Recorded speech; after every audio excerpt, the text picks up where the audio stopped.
Excellencies, ladies and gentlemen, I thank Mr. David Marcotte, President of the Psychology Coalition of NGOs having consultative status with ECOSOC, for inviting me to speak. I was told today's theme of Psychology Building Hope, Contributions to a Roadmap for Climate Action, has been inspired by my Presidency of Hope. I'm deeply humbled and honored by this gesture.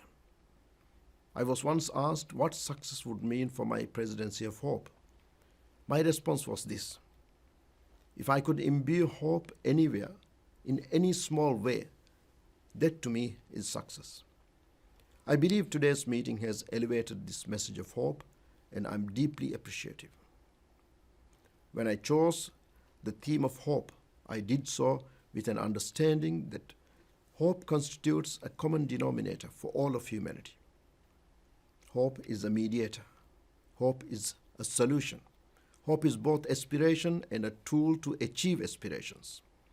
It is a psychological solution that is needed today more than ever. Excellencies, dear friends, the collective toll and physical scars of climate change extend far and deep. The bushfires of North America and the southern hemispheres, the persistent and frequent droughts of Africa and the Middle East, the sea level rise threatening small island nations and coastal cities, the floods and torrential rains of Asia Pacific, the melting glaciers and sea ice of Antarctica. None of this planet are unaffected. Yet, climate change is not felt equally by all. Least developed countries, landlocked developing countries, and small island developing states feel the impact sooner and harsher. They have less capacity to prepare or to buffer against the impacts. While climate change is rightly a concern for the tangible and immediate necessities of life, such as land, food, water, and shelter, there's also an intangible psychological effect. For small islands like my own, the Maldives, the very threat of sea level rise affects people and communities on a deeply emotional and personal level, long before the water affects their lives. For a young person living on low-lying islands, for communities building back homes wondering when the next storm will hit, for farmers looking out for rainier days, the fear and inquisition of tomorrow fuels anxiety and uncertainty for the future. That is why today's meeting is so important.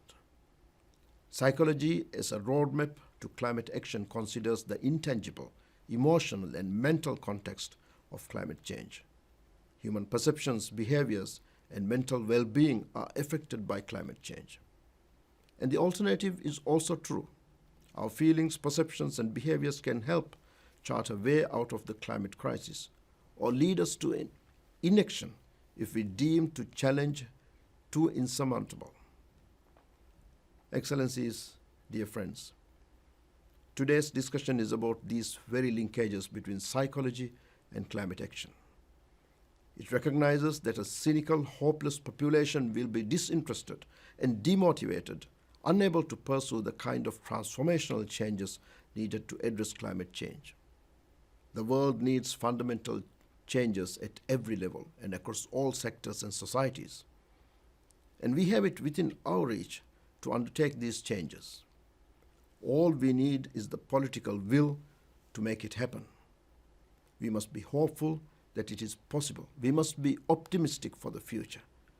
And reaching for the possibility, we will build hope.